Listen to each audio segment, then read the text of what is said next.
Silaturahim terdiri dari dua kata, satu silah, dua rahim. Silah semula berakar dari makna yang sangat dalam. Silah berarti hubungan yang sangat kuat yang sulit terlepaskan. Jadi walaupun Anda berbeda dimensi dari ruang dan waktu, ruangnya terpisah, waktunya berbeda, tapi hubungannya masih tersambung. Itu silah namanya. Dari kata wasala yasilu wusulan wasilatan, sesuatu yang terhubung sampai dan punya ikatan yang kuat. Kalau ikatan ini dirubah dalam bentuk pengertian hubungan vertikal, hubungan yang kuat dengan pencipta, berubah namanya dari kata silah jadi salat. Salatun, dari akar yang sama. Dalam kitab fikih diterjemahkan dengan doa. As-salatu hiya doa. Salat itu doa. Kenapa doa disebut dengan salat? Karena ketika Anda berdoa, Anda punya hubungan kuat dengan Allah Subhanahu wa taala. Bukankah saat Anda berdoa Anda ingat Allah? Bukankah ada hubungan yang sangat kuat dengan Allah? Salat disebut dengan salat. Kenapa disebut dengan salat? Karena saat salat Anda dilatih untuk terhubung dengan Allah Subhanahu wa taala. Karena itu hasil orang salat itu tidak dilihat semurni-murninya, sepenuhnya keberhasilannya saat dia sholat saja. Keberhasilan sholat, kata Al-Quran, itu lebih tampak terlihat dengan jernih pasca ia menunaikan sholat. Buka Quran surah keempat An-Nisa ayat 103, paling kanan sedikit ke atas. فَإِذَا قَضَيْتُمُ الصَّلَاةِ, jika Anda sudah menuntaskan sholat, selesai. Perhatikan, kalimat sholatnya menggunakan alif lam. Alif lam dibagi dua dalam gramatikal bahasa Arab. Ada alif lam menunjuk, bukan di tajwid ya, tapi di kaidah bahasa Arab. Ada yang menunjuk makna ma'rifah, ta'rif. Ada yang menunjuk istighraq, sesuatu yang luas. Kalau disebutkan istighraq artinya mencakup keseluruhan tanpa kecuali. Contoh di Al-Fatihah, Alhamdulillahi Rabbil Alamin. Alnya istighraq, semua, segala. Karena itu diartikan segala puji. Semua yang mengandung unsur pujian kita komitmen, semua hanya milik Allah. Saya tidak mengambil bagiannya. Karena itu kalau Anda sudah berkomitmen Alhamdulillah, semua pujian hanya milik Allah, jangan coba-coba ambil dari pujian itu. Akan berkurang nilainya, tidak sempurna komitmen kita. Contoh, Anda mendapatkan misalnya anugerah anak ibu juara hafalan Quran, juara 1 di sekolah. Maka teman-teman mulai memuji, aduh Jeng, pintar ya anaknya, Masya Allah hafal Quran dan sebagainya. Ibu katakan Alhamdulillah, sudah, semua pujian milik Allah. Berhenti. Ditambah berkurang, ya saya juga sedikit sih, saya bantu malam-malam, saya lihat hafalannya. Nah itu berkurang, nilainya nyusut. Anda kecelakaan misal, waliyadzubillah, preset tiba-tiba masuk rumah sakit, kemudian diobati dan sebagainya, sudah mulai agak enakan, dah jalan, teman Anda nengok, akhi Masya Allah bagaimana kabarnya? Alhamdulillah saya sudah bisa jalan nih, latihan, cukup. Begitu Anda tambahkan kalimat lain, berkurang nilainya. Ya, walaupun kalimat walaupun, meskipun, walau demikian itu mengurangi nilai pujian. Tapi al yang kedua, ta'rif, ma'rifah, itu menunjuk sesuatu yang khusus tanpa yang lain. Ada aturannya, punya kaidahnya, tidak boleh berbeda. Seperti artikel the dalam bahasa Inggris, car banyak di luar, nakirah. Tapi kalau saya katakan the car, yang ini bukan yang lain. Dan ingatnya, kalimat sholat dalam Al-Quran yang bermakna ibadah itu selalu melekat alif lam di dalamnya. Kalimat sholat pertama Al-Baqarah ayat 3, alladzina yu'minuna bil ghaib wa yuqimunas shalah. 43 wa aqimus shalah. 45 wasta'inu bis sabri was shalah. 153 ya ayyuhalladzina amanu ista'inu bis sabri was shalah. Quran surah 17 ayat 78, aqimis shalah. Quran surah 29 ayat 45, utlu ma uhiya ilaika minal kitab wa aqimis shalah. Selalu alif lam, alif lam, alif lam. An-Nisa 103 pun fa idza qadaitumus shalah. Kenapa menggunakan alif lam? Ingin memberikan kesan bahwa sholat itu ibadah yang khusus, ada aturannya, ada ketentuannya, gak boleh orang sembarang menunaikan sholat. Ketika Anda sembarang menggunakan sholat itu sebagai hukum Anda pribadi, cepat sendiri, buru-buru dan sebagainya, maka di situ akan ada persoalan dalam sholat kita.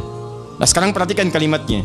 Kata Quran, fa idza qadaitumus shalah, jika orang benar-benar sempurna mengerjakan sholat sesuai hukumnya, aturannya, ketentuannya, fadhkurullaha, maka hasilnya bisa dilihat pasca sholat. Maka setelah sholat dia akan terhubung ingat dengan Allah Subhanahu wa ta'ala.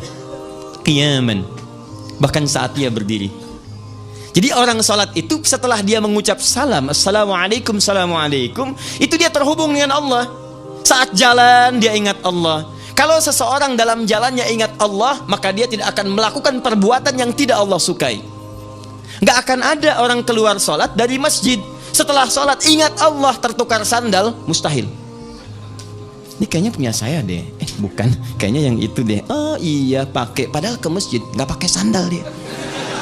Mustahil. Baik teman-teman, jadi orang yang ingat kepada Allah itu dari jalan pun karena ingat nyambung. Perhatikan sholat. Keberhasilan kata silah, keberhasilan kalimat sholat jangan dilihat saat proses hubungannya. Pasca itu terhubung tidak. Makanya orang yang jalan ingat Allah beda sifatnya. Quran surah 25 ayat 63. Wa ibadur rahmanil ladzina yamshuna 'alal ardi hauna. Hamba-hamba Allah yang penyayang, ketika dia jalan ini, hamba Allah disebutkan kalimat hambanya. Rahmannya muncul. Yamshuna 'alal ardi hauna. Kalau jalan, dia tawadu jalannya. Karena ingat Allah, wa idza khatabahumul jahiluna qalu salama. Walaupun diprovokasi oleh orang, dia respon dengan kalimat-kalimat yang sejuk. Dia baru mengatakan assalamualaikum. Begitu jalan keluar kalimat salam, salam, salam, salam, dinus salam. Masya Allah, indah. Keluar, bukan cuma nyanyian saja. Dia, tidak sampai situ. Dia buktikan. Dia tidak sombong dengan apapun, karena yamshu bisa dengan kaki, dengan kendaraan. Quran surah 31 ayat 18. Ya, itu indah. Jadi dihindari. Maaf, sombong, hindar. Tidak bagus, hilangkan. Jalan, indah. Itu luar biasa. Wa qu'udan, duduk pun dia ingat Allah.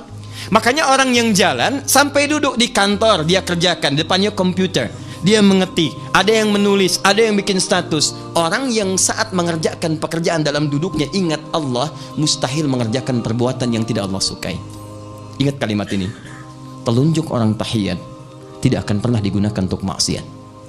Di saat dia tahiyat dan menunjukkan keimanannya kepada Allah, maka dia buktikan pasca salat dengan terhubung pada Allah dengan ketaatan. Telunjuk orang tahiyat tidak akan digunakan untuk maksiat. Anda sedang di kantor duduk menuliskan sesuatu, datang map kepada Anda, Pak, ini Pak, lumayan, fee-nya 10 juta. Anda katakan, maaf, saya tunjuk tahiyat, tidak akan pernah digunakan untuk maksiat. Balik dia, datang lagi, Pak, ternyata naik Pak fee-nya 1 miliar. Saya istikharah dulu ya. Dan sama, Anda tidak akan beli status yang tidak baik, menyoal orang dan seterusnya. Salat. Ya, wa ana junubikum, bahkan dalam keadaan berbaringnya masih ingat Allah, dia berdoa dan seterusnya. Taib, ini hubungan dengan Allah. Hubungan dengan makhluk turun statusnya dari kata salat jadi silah. Rahim adalah puncak perhatian yang sangat dalam. Kalau kalimat ini dinisbatkan kepada hamba, maka mendapat penambahan. Ingat, beda dengan Allah, lain. Kalau dinisbatkan pada hamba, mendapat penambahan. Puncak perhatian yang sangat dalam, yang dengan perhatian itu ia rela merasakan penderitaan agar yang diperhatikan bisa merasakan ketenangan. Contoh, ibu punya rahim, laki-laki tidak, dan jangan pernah memaksa untuk menyewa rahim.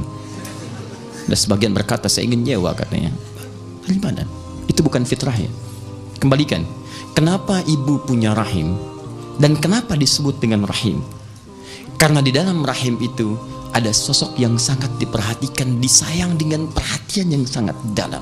Dan dalam perhatian itu, pemilik rahim rela merasakan penderitaan asalkan dia berada dalam keadaan tenang. Buka Quran surah 7 ayat 189. فَلَمَّا تَغَشَّاهَا حَمَلَتْ حَمْلًا خَفِيفًا فَمَرَّتْ بِهِ فَلَمَّا أَثْقَلَتْ دَعَوَا اللَّهَ رَبَّهُمَا لَئِنْ آتَيْتَنَا الصَّالِحَةَ لَنَكُونَنَّ مِنَ الشَّاكِرِينَ. Ketika suami istri mulai berhubungan, istrinya mulai mengandung, kandungan ringan sampai berat. Kalimat beratnya dilukiskan dengan afkalat dari kata thaqil. Thaqil itu kalau di bahasa Arab, Anda ngangkat barbel begini, beratnya luar biasa. Yang kalau diangkat itu bukan cuma tangannya yang berat, pundak ikut punya beban, semua ikut punya beban. Lukisan indah dalam Al-Quran, perempuan yang mengandung itu bukan cuma bermasalah dalam perutnya saja, tapi semua bagian tubuhnya merasakan bagian dari sakitnya. Makanya ada muncul kalimat wahnan ala wahnin, Quran surah 31 ayat 14. Ada kalimat muncul karha, Quran surah ke-46 ayat ke-15-nya.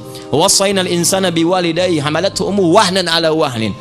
Wahnan ala wahnin, di sana karhan, luasnya luar biasa, beratnya luar biasa. Bahkan yang selevel Maryam sampai mengatakan, aduh kalau saya meninggal itu lebih baik daripada dikenang dalam keadaan seperti ini. Kata Allah, tenang kamu, tenang kamu. Muncul ayat 25 di Quran surah 19, muncul ayat ke-26-nya. Nih saya berikan berita gembira, fahuzi, ayo goyangkan pohon kurma, tusaqit aniki rutaban janiyah. Muncul kemudian kurma-kurma yang indah, kamu tinggal nikmati saja. Sampai sekarang diabadikan dengan kurma Maryam. Kalau kamu haus, ambil di bagian airnya, saya jadikan segar, kata Allah. Tapi poinnya adalah Maryam saja manusia suci, perempuan yang dijaga oleh Allah Subhanahu wa taala, fitrah rahimnya untuk memberikan kasih sayang pada bayinya masih merasakan penderitaan dalam sulitnya. Itulah sebabnya kenapa para ibu memiliki rahim, karena saat terlentang ke kanan susah, ke kiri susah, mau telungkup bahaya. Tapi dalam posisi itu masih bermohon kepada Allah agar di dalam bayi rahim itu ada sosok yang sangat mendapatkan ketenangan. Jika Anda gabungkan kalimat silah dengan rahim, maka muncullah kesempurnaan makna itu. Pertemuan itu tidak akan dilihat dari saat hadirnya, tapi saat berpisah ada kasih sayang yang luar biasa, ada hubungan yang sangat dalam, ada doa yang kemudian tersambungkan, ada pemberian yang kadang-kadang tidak terfikirkan, bahkan dilukiskan di Quran surah 59 ayat ke-9 sampai dengan 10, menyifati Ansor dengan Muhajirin yang dipertemukan oleh Nabi, dipersaudarakan sampai muncul silah di antara mereka dalam bentuk rahim. Wa yu'thiruna ala anfusihim walau kana bihim khasasah.